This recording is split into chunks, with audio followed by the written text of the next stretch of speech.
Pues aquí estamos una vez más en el taller de jóvenes escritoras y escritores Jota, ¿me puedes explicar desde cuándo vistes así? ¿No te estás dando cuenta que estás cometiendo un error de continuidad?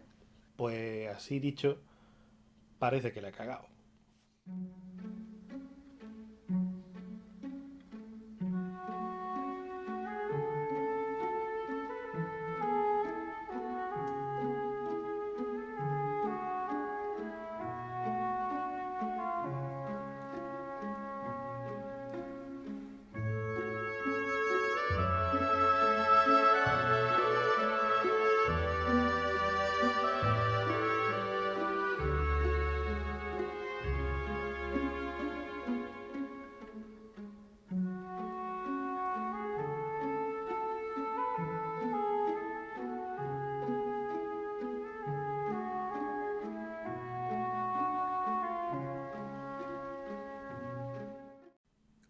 Como bien has podido ver, todos cometemos errores. Y yo, el primero. Y es que son muchas las cosas en las que podemos fallar cuando estamos escribiendo. Por ejemplo, podemos meter la pata con la ambientación, haciendo que pasen cosas que no tienen sentido con la época o con el lugar donde estamos contando la historia. También podemos meter la pata con la ortografía, con la gramática. E incluso, como me acaba de pasar, podemos meter la pata al presentar situaciones, personajes, diálogos que no tienen sentido con lo que ha pasado antes o con lo que va a pasar después.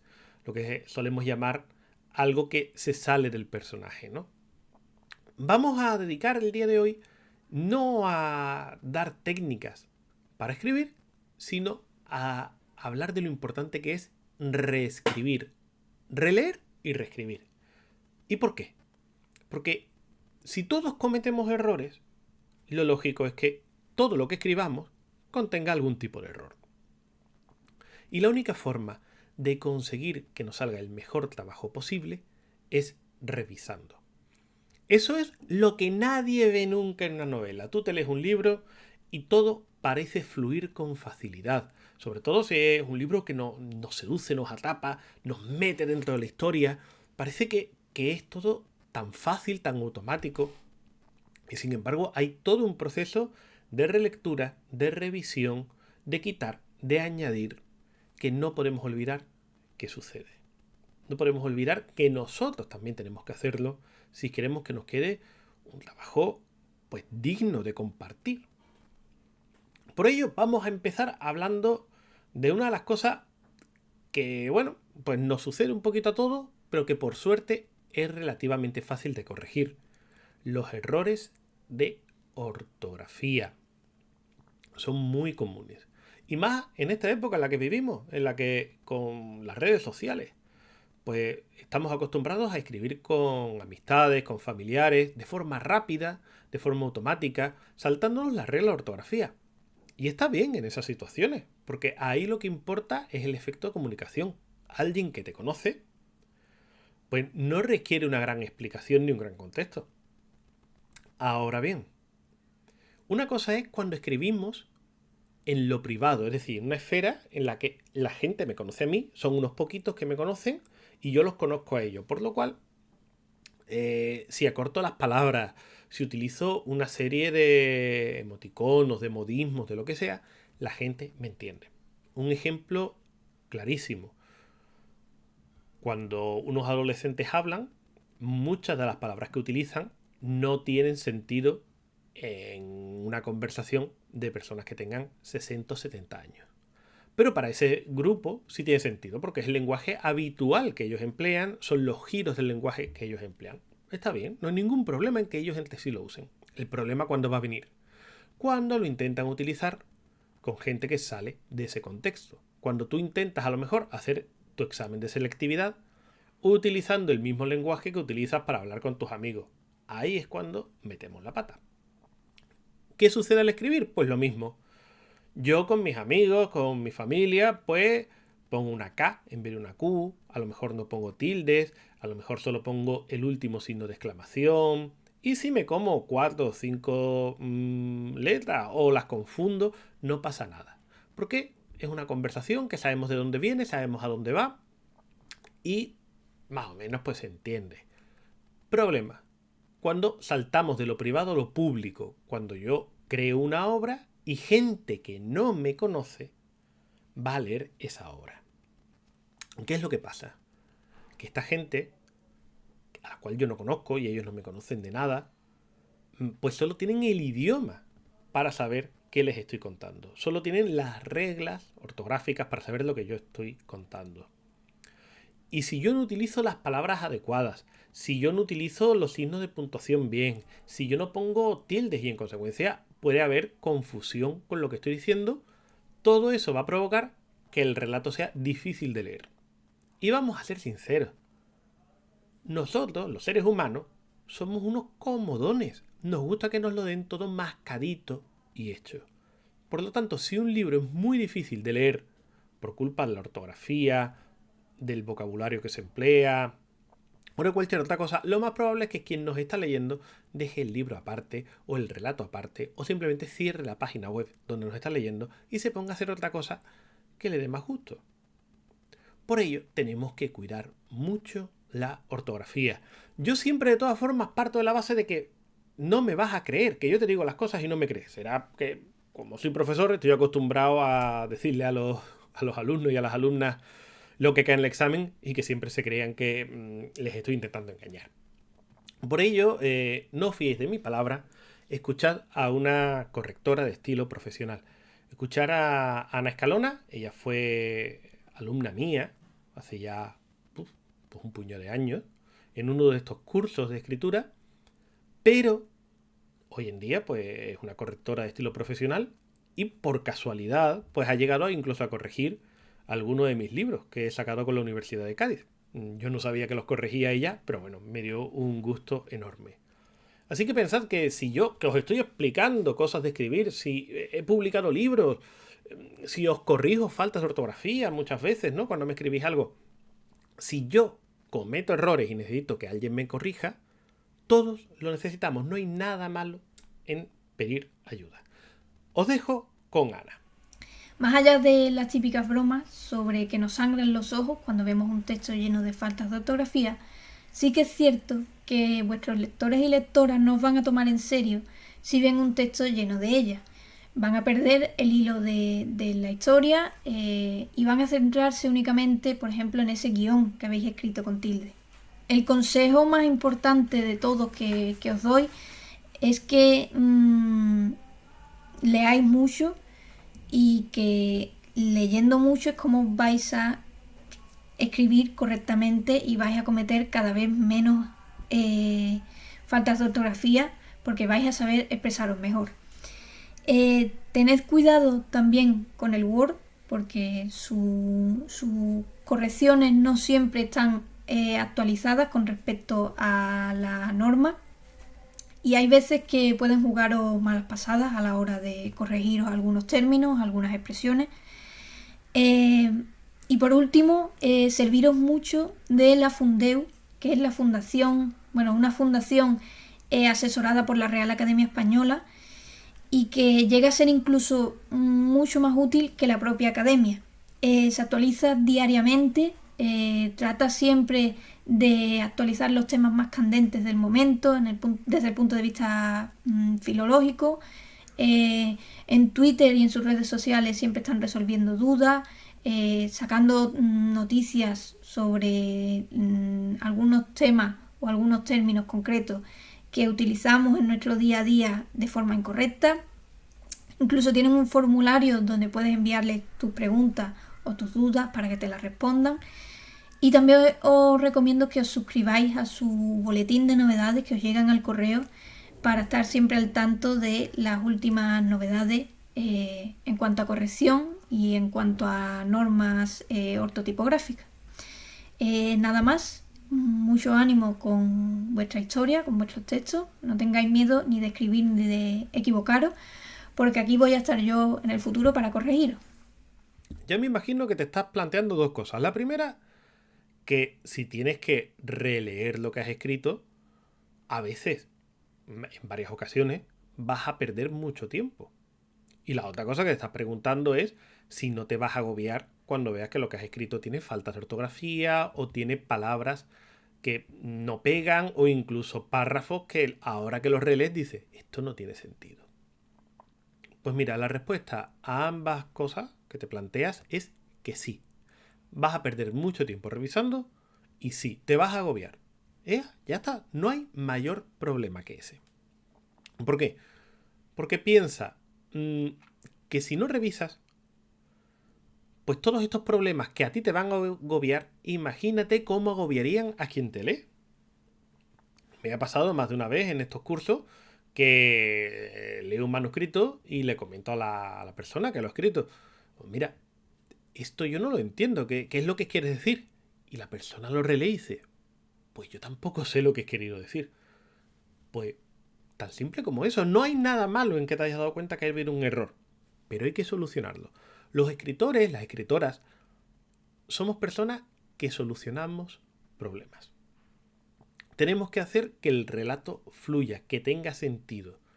Si nos hemos equivocado, no pasa nada. Lo importante es que le demos una solución. Y por eso es tan importante revisar. ¿Que nos lleva tiempo? Pues sí, nos va a llevar mucho tiempo. Pero eso es lo que hace que algo esté bien hecho, que algo valga la pena.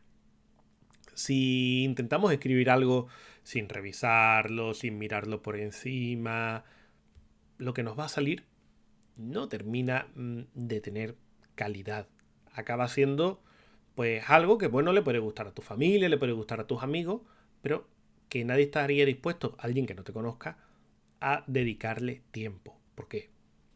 Porque al final, ya te lo he dicho en alguna ocasión, lo que tú escribes es tu carta de presentación. Si yo veo que alguien no escribe bien, si veo que alguien tiene muchos errores y además errores muy tontos que son fáciles de corregir, mi sensación es que esa persona no le ha dedicado el tiempo suficiente a su historia. Y si tú no le has dedicado el tiempo suficiente a tu historia, se lo voy a dedicar yo, pues posiblemente no. Esto es complicado, es frustrante a veces, requiere pues organizarte muy bien el tiempo, que es una cosa de la que ya habíamos hablado, ¿no? El tema de organizarnos muy bien. Pero yo es que no sé ya ni cómo decirlo para que te convenzas de que es muy necesario. Por eso te quiero dejar ahora con otro autor, con Rafael Lacasa. Le he preguntado que si él revisa o no. Y esto es lo que él me ha respondido. No sé si será muy bueno o malo, ¿no? Hay gente que dice que no se debe volver a repasar, etcétera, etcétera, pero yo siempre me gusta repasar porque vuelvo al tema, busco los fallos y siempre los hay, siempre los encuentras. Hay comas, hay acentos, hay expresiones en las que siempre retocas y bueno, yo creo que siempre se mejora. Pero sobre todo, lo ideal es, una vez que has hecho, por ejemplo, un capítulo, olvidarlo durante un tiempo y retomarlo. Dejar que pase un día mínimo y volver a leerlo. Y te darás cuenta de que hay muchos fallos y muchas cuestiones que se pueden modificar. Una de las cosas que te recomiendo es que busques algunos blogs de gramática y de forma pues habitual pues vayas leyéndolos y vayas viendo un poquillo cómo funcionan pues las reglas gramaticales pues más básicas. Aquí te dejo uno, pero hay montones. Ve aquel que te gusta más su lenguaje, que explica mejor las cosas y ponte a investigar simplemente. De todas formas, si tienes alguna duda puntual, lo mejor es que te vayas a Google y teclees la duda que tienes, de tal modo que encuentres la definición de la palabra y cómo se suele escribir.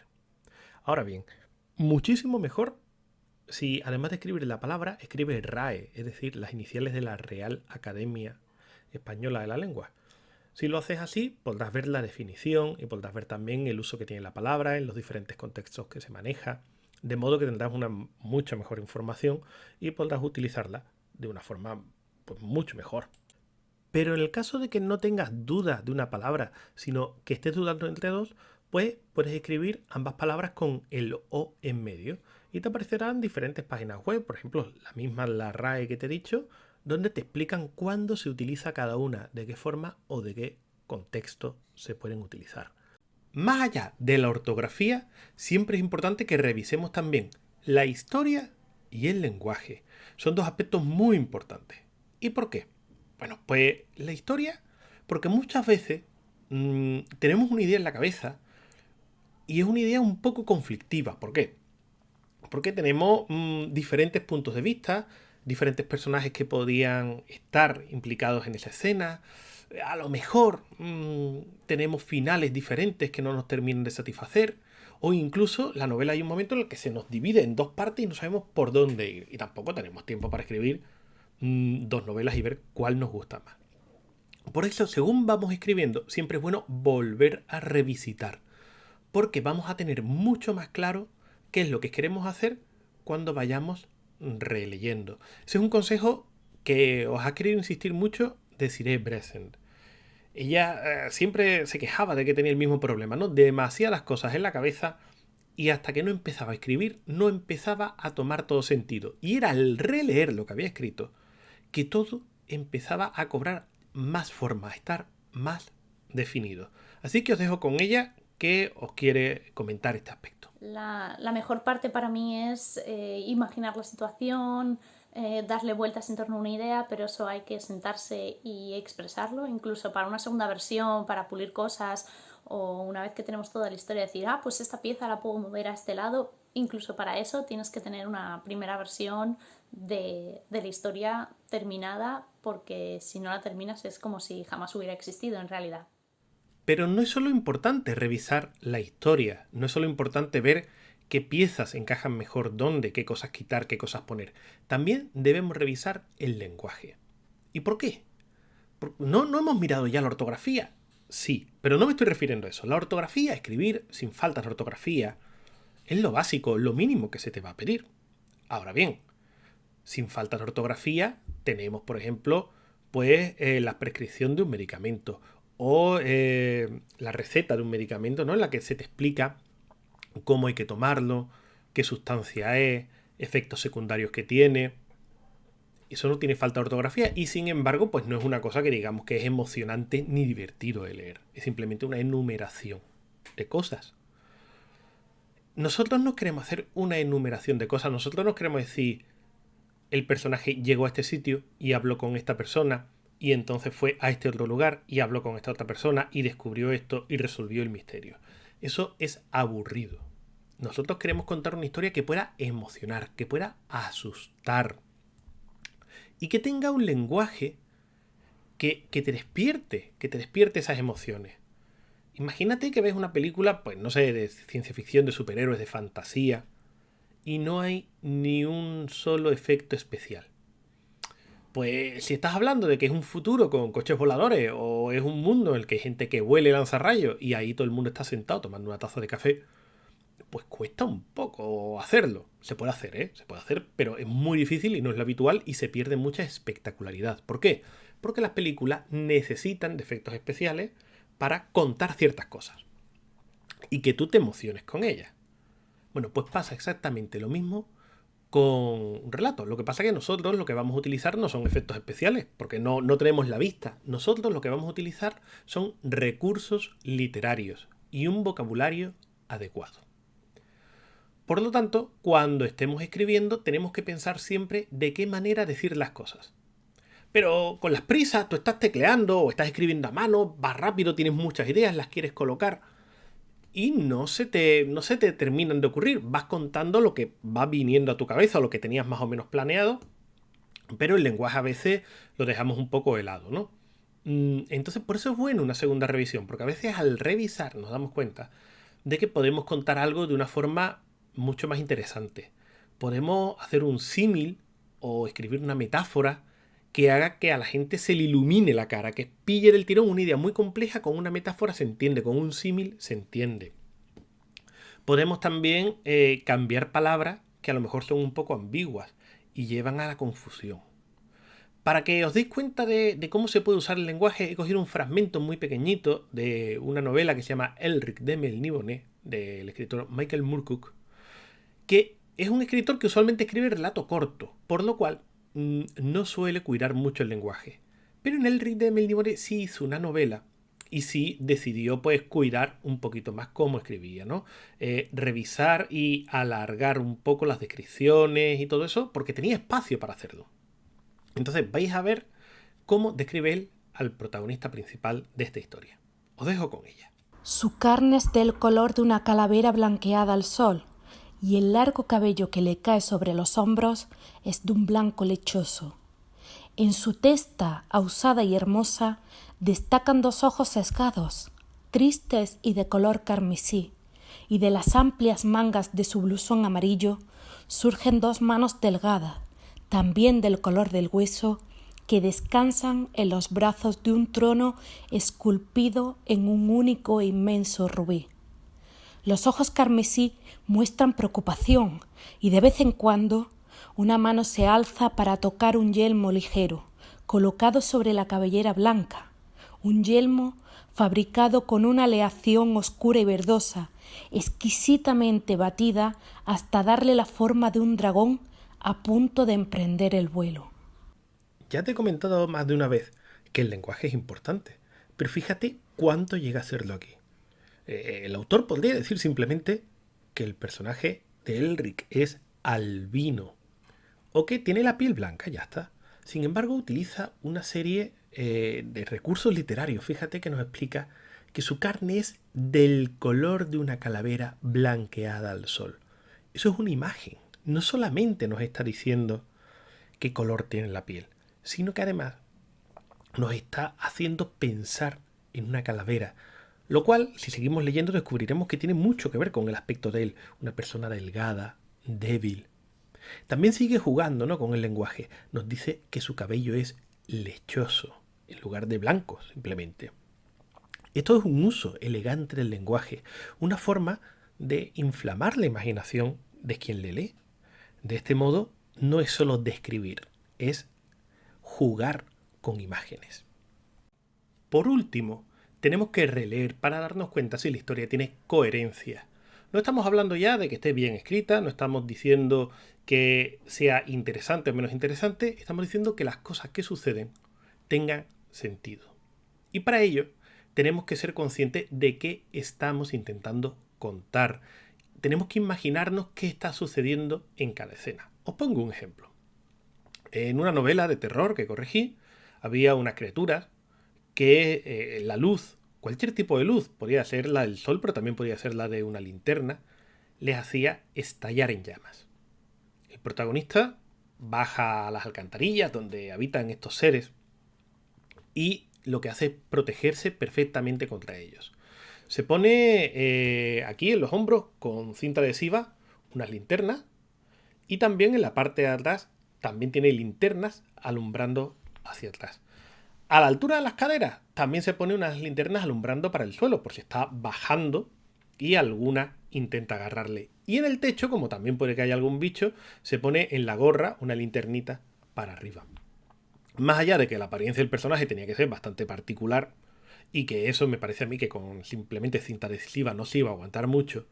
Pero la cosa es que el personaje, bueno, pues va así vestido, nos vamos a creer que puede ir así vestido, parte de la ficción de la novela, baja a las alcantarillas y en un momento se da cuenta de que está rodeado de estas criaturas que están durmiendo, están todas dormidas, entonces dice que él camina con mucho cuidado para no despertarlas. Error de coherencia.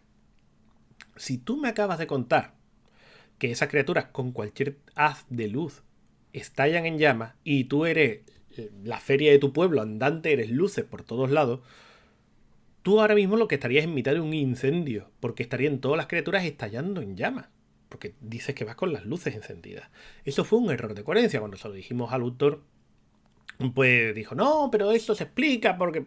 No, mira, no me lo tienes que explicar a mí, que soy el corrector. Lo que tiene que tener sentido, porque si yo pienso eso, el que lee la novela seguramente también piense lo mismo. Tienes que dar una explicación factible. Bueno, pues entonces al final lo que se hizo fue que las luces, como consumían mucha batería, pues se le ocurrió al hombre que las llevaba apagadas y las encendería, pensaba encenderlas más adelante. Cuando vio que estaba allí rodeado de esos bichos durmiendo, no las quiso encender para que los gritos y tal no llamasen la atención. Mira, pues ya está. Ya le has puesto un toque de coherencia a esa historia. Otro ejemplo que nos sucedió una vez. Una autora contaba, bueno, pues un viaje que tenía su personaje a África. Iba a ver a una persona a la que estaba enamorada y vivía en África. Coge el avión y primer error. Su familia la despide en la puerta del avión. Imposible. Si tú has viajado en avión alguna vez, sabes que los controles de seguridad empiezan mucho antes de que tú llegues a la puerta del avión. En la puerta del avión no te puede acompañar nadie, salvo que viaje contigo. Segundo error, cuando va en el avión, dice que empieza el proceso de aterrizaje. Y que aprovechó justo cuando había aterrizado para levantarse y entrar en el baño para maquillarse. Imposible también. Si habéis viajado en un avión, sabéis primero que cuando se está en proceso de aterrizaje no te puedes levantar. Tiene que estar todo el mundo sentado con los cinturones puestos y los baños están cerrados. Y segundo, tal como el avión toca tierra, todo el mundo se levanta y se pone de pie y ocupa el pasillo y empieza a sacar las maletas. Por lo cual, salvo que vayas por el techo como uno de los bichos estos, la novela de terror que comentábamos, tú no puedes llegar al baño. Es que no hay posibilidad porque está todo lleno de gente. Además que las azafatas no te dejan ir al baño incluso si estás cerca, porque ya está cerrado, ya sales y vas en el aeropuerto. Entonces, esos dos errores no eran ya de coherencia, en el sentido de que no te has imaginado bien la escena. Eran errores de que esa persona nunca había viajado en un avión o no había viajado en los últimos 40 años. Entonces, tenemos que conocer bien de lo que estamos hablando, tenemos que imaginarnos bien la escena en la que estamos. Y si conocemos gente que ha vivido eso, que ha tenido una situación parecida, hombre, bajar a las alcantarillas a luchar contra criaturas demoníacas, no. Pero viajar en avión sí, visitar un país en el que no hemos estado nunca, pues también. Pues le dejamos que lea lo que hemos escrito a ver si tiene sentido o a ver si se le ocurre algún detallito con el que se puede sazonar, se puede dar más color a lo que está escribiendo. No tener experiencia no tiene por qué ser algo malo.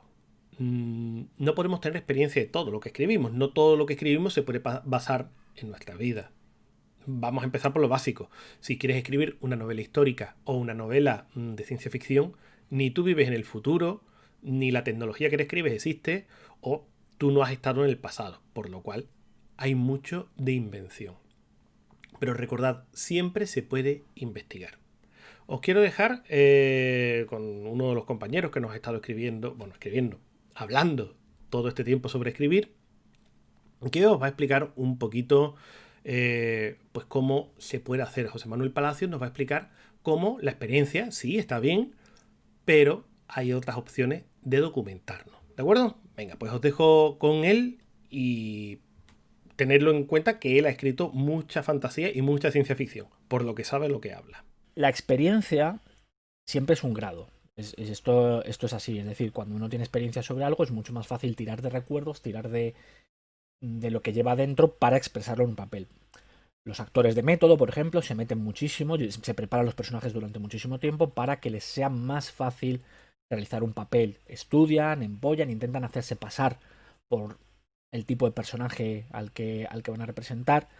¿Vale? Es una de las maneras de hacerlo, pero no es la única. ¿Vale? El no tener una experiencia directa en algo no te incapacita para escribir sobre ese algo.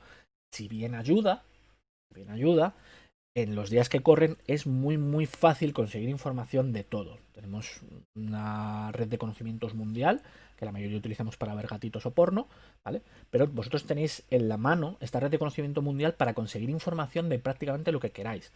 De casi cualquier tema hay información abierta en internet. Entonces, no suple a la experiencia, pero ayuda. Resumiendo, ¿qué te he querido contar en esta lección? Que escribir es un proceso, no es algo que se haga de forma automática, no es algo que te sientes y salga maravillosamente bien todo, sino que es un proceso en el que tenemos que ir volviendo, usualmente después de 1 o 2 días, o incluso 1 o 2 semanas, a aquello que hemos escrito. Y tenemos que revisar lo que hemos dicho. Y tenemos que revisar varias veces. Una primera vez, la ortografía, fundamental, esa es la base. Ahora bien, una vez hemos revisado la ortografía, la historia, ¿puedo modificar algo? ¿Puedo añadirle? ¿Cuál es el lenguaje que estoy utilizando? ¿Es adecuado? ¿Las palabras que he usado son correctas o habría palabras que definen mejor lo que quiero decir? Una vez hemos visto eso también, pues una última revisión, la de la coherencia. Lo que yo he escrito ya en líneas generales, ¿tiene sentido o alguien me va a pillar un fallo? ¿Alguien me va a pillar un defecto? Por lo tanto, intentemos entender lo que hemos escrito, no desde nuestra óptica, que somos pues, el autor o la autora, y estamos enamorados de lo que hemos escrito muchas veces. Intentemos verlo desde la óptica de quien nos va a leer. ¿Tiene sentido lo que hemos escrito? El lenguaje es seductor, es interesante, tiene sentido en ese contexto, que no consiste, ya te digo, no consiste en usar un lenguaje muy recargado, no consiste en utilizar metáforas para todo, consiste en que sea creíble y realista. Si usamos a un adolescente que está hablando en la historia, habla como un adolescente, porque uno de los problemas que tienen a veces las novelas juveniles es que los chicos protagonistas o las chicas protagonistas te sueltan unos monólogos y unos soliloquios que dices tú, chiquillo, ¿por qué no eres presidente de un gobierno o algo? O del mundo, que bien hablas, qué claridad de ideas, qué bien. O al revés, ¿no? Si tenemos a un personaje barrio bajero, tiene que utilizar un lenguaje muy concreto, no puede hablarte con un castellano perfecto.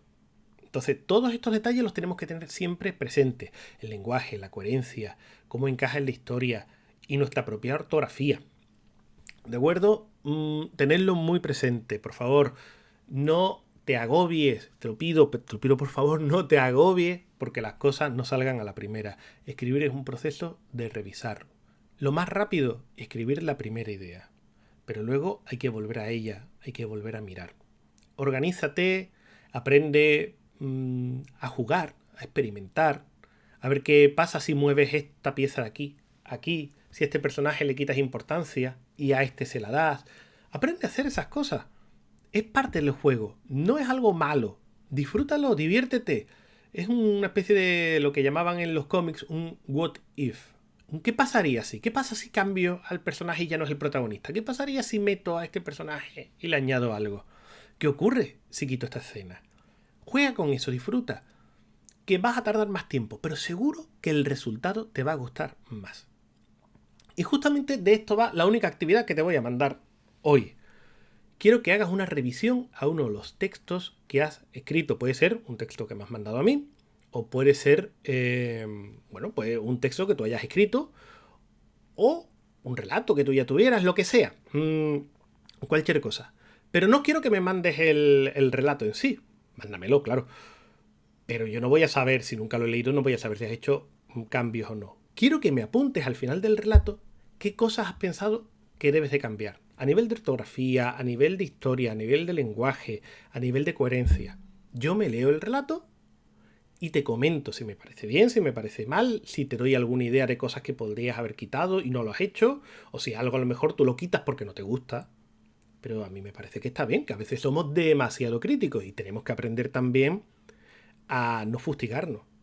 Las cosas no nos van a salir estupendamente bien al principio. Tenemos que aceptar que vamos a ir mejorando poquito a poco, ¿vale? Pues ya tenéis vuestra actividad y con eso pues terminaríamos. Pero, una lección en la que estamos hablando tanto de corrección y corregir y los errores, pues también me da un poquillo de cosa terminar diciéndote que ya está, que adiós, que muy buena, que nos leemos. Quería dejarte con algunas palabras que te diesen también un poquillo de ánimo. Y Óscar Lobato, pues, quiere darte ese ánimo. Así que ahora sí, nos leemos. Los escritores, los novelistas, somos un poco la voz de los bardos de la tribu. Es decir, en todos los momentos de la historia, la gente ha buscado a alguien que, por la noche, después del trabajo, en torno a la hoguera, cante o relate o cuente historias que les entretengan. Nosotros somos los herederos de esa tradición, pero tenemos que prepararnos y forjarnos mucho para hacerlo bien. Así que mucho ánimo y que el futuro sonría. Gracias por invitarme.